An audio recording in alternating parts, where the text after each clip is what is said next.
Hi, I'm Danny Brown. I'm the CEO of Myriad Real Estate Group, and today we're going to talk about evil HOAs and why they're ruining the world.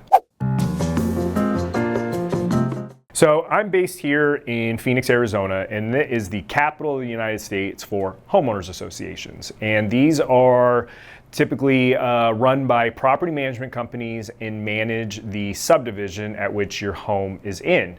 They became extremely popular here in Phoenix in the early 90s, and pretty much any new subdivision or master plan community that has been built in the greater Phoenix area since the early 90s through now has a homeowners association. So whether it's a single family home, townhome, condo, odds are you have a homeowners association. There'll be some one-off situations where it's an infill project or maybe it's on a county island situation, but 99% of homes that are built today are going to exist within an HOA.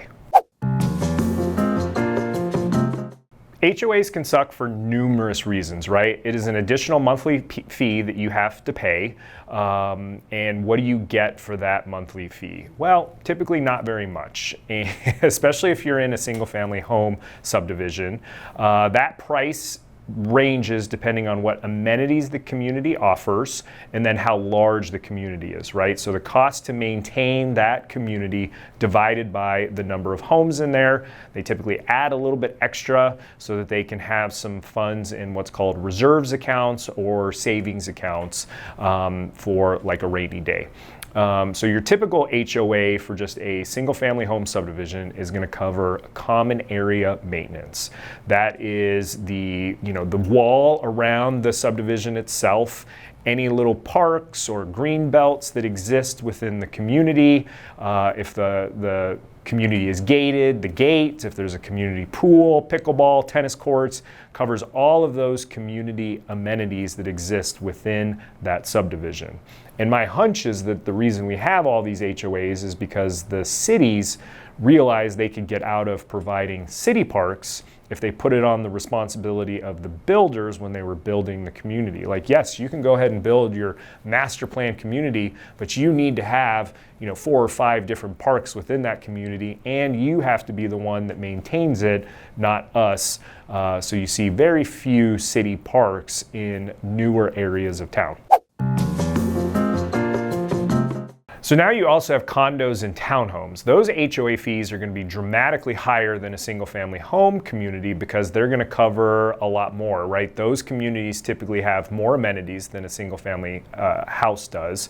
They're also going to cover what's called a blanket insurance policy. So if a fire breaks out and burns down part of the community, the HOA's insurance is going to kick in to rebuild that community, while your homeowner's insurance is more like renter's insurance and covers your stuff on the inside. So hopefully your homeowner's insurance will be dramatically cheaper to offset that higher cost in a condo or townhome subdivision.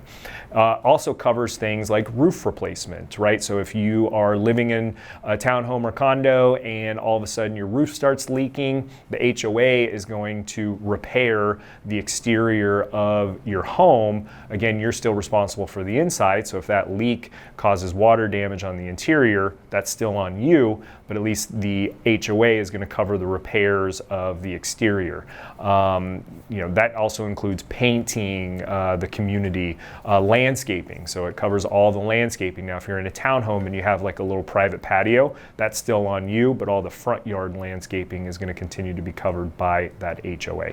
And then 9 times out of 10, your water, sewer, and trash will also be covered by the Homeowners Association, so you don't have a separate meter that keeps track of how much water you use. And then, of course, trash, they typically have the community dumpsters, so that's all wrapped into that HOA fee. Now, you also have condo communities in some high-rise, some located in Scottsdale, that are going to be extremely high because they offer guard gated, right? So they have somebody on site 24/7. They have concierge service, right? So if a package is delivered, they sign for it and they bring it to you.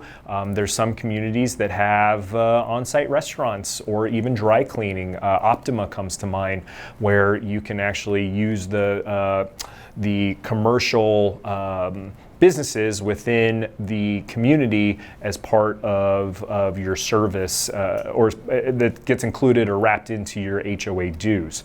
Again, it kind of comes down to all of the amenities. Typically, these condo communities have nicer gyms.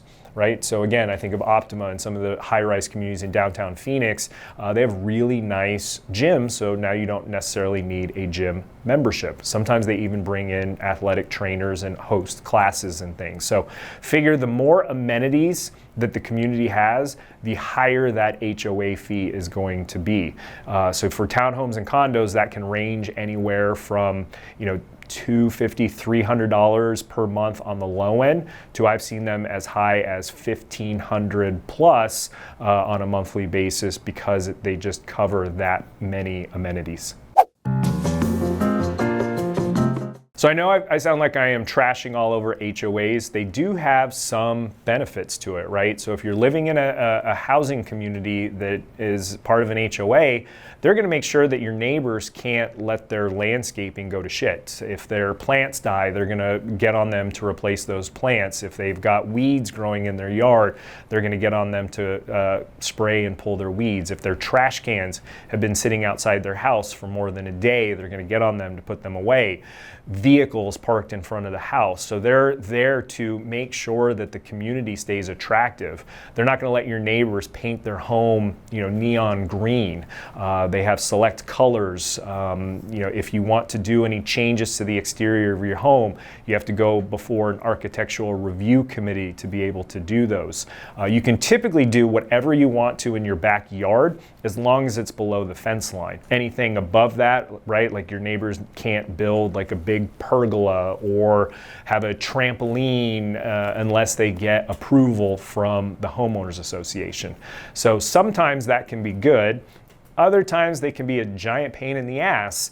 If you've been busy or on vacation and all of a sudden you're getting fines because there was a rainstorm here and weeds sprouted up in a day, right? So depending on the community, your HOA can be a bunch of Karens and all of a sudden get on you for all of these things and really be up in your business and over the top. Some of them are a little bit more laid back and chill, and there's really no way to know the type of HOA that you're going to have unless really you talk to the neighbors that are living within the community that you're consider buying in. I always encourage our buyer clients to, during the inspection period, if you want to know about the community, knock on a couple of doors around the home that you're thinking of purchasing or that you're already under contract on. Ask them questions. Ask them about the neighbors that live in the community. Ask them about the HOA. You might be able to find out information through Facebook pages and social media for that community as well. Like I know Eastmark, for example, is very catty, has all kinds of Facebook groups, and there is a lot of infighting and discussion that goes on within those Facebook communities. So kind of use some of those tools to see if you can do some research on the front end. You will get a copy of what are called CC&Rs, and those are all the rules and regulations of the HOA when you go under contract on a home. The title company is responsible for getting that to you. It's the most up-to-date copy. You might be able to find them online, but even if you find them online ahead of time, make sure you review the copy you get from the title company, because you have 5 days per the contract to review that from the day you receive it. And if there's anything within that HOA's rules and regulations that would cause you not to want to buy in that community, that is your opportunity to cancel, right? Like some communities, especially condos and townhomes, can regulate the size and breed of dogs, right? If you get a dog that is too big, they could fine you and tell you that you can't have that animal at the community. And so if you're somebody that owns, say, a Great Dane, and they've got size restrictions, that would be a potential problem. Other issues are if you're wanting to buy a townhome or condo and turn it into a short-term rental. Tons of these communities have put in regulations where for having a rental, no less than 30 days. So you have to have somebody sign a lease agreement, tell the HOA that it's going to be rented out, and that agreement needs to be for at least 30 days. So there's a lot of regulations and rules that go into these communities, and so you want to make sure you're aware of all of those rules when you're buying into it. So if you violate the rules of the HOA, what are they going to do? Well, they're going to fine you. They're probably going to notify you maybe once, and then they're going to start fining you. And regardless of how you feel, and if you're just like, well, I'm not going to pay it, that fee is going to compound. They're going to charge you more fees and interest on top of that, and they will put a lien against your property. And most of these HOA are ironclad. I've had attorneys look at these things, have conversations with clients that are fighting with the HOA.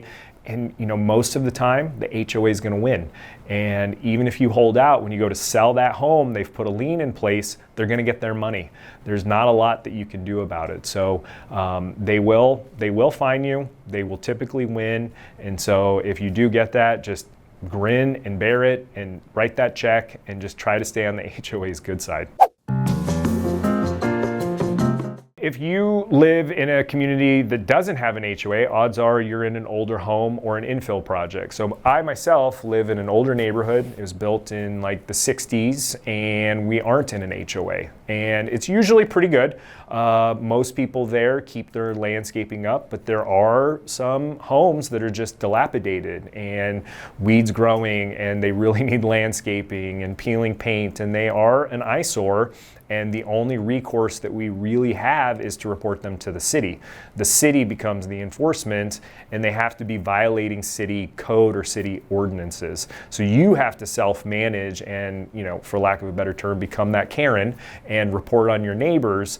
And if somebody wants to do an addition or paint their home neon green, there's not a lot that you can do about it, and you just kind of have to accept it. So there are, just like everything in life, pros and cons to it. Some HOAs, yes, are going to be way more aggressive and in your business than others, and it's just one of those things that we have to navigate through, and it's just kind of part of life, especially here in Phoenix, the capital of HOAs. If you have any questions about homeowners associations, definitely leave them in the comments. Don't forget to give a like and subscribe, and I will see you next time.